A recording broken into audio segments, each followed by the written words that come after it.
నాకు నాకు నలుగురు నలుగురు స్నేహితులు స్నేహితులు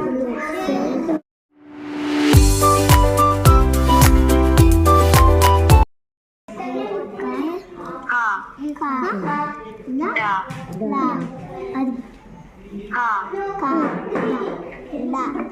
డ ఇక్కడ బాగా చేశారు. ఈ పదాన్ని పలకండి. నారింజ నారింజ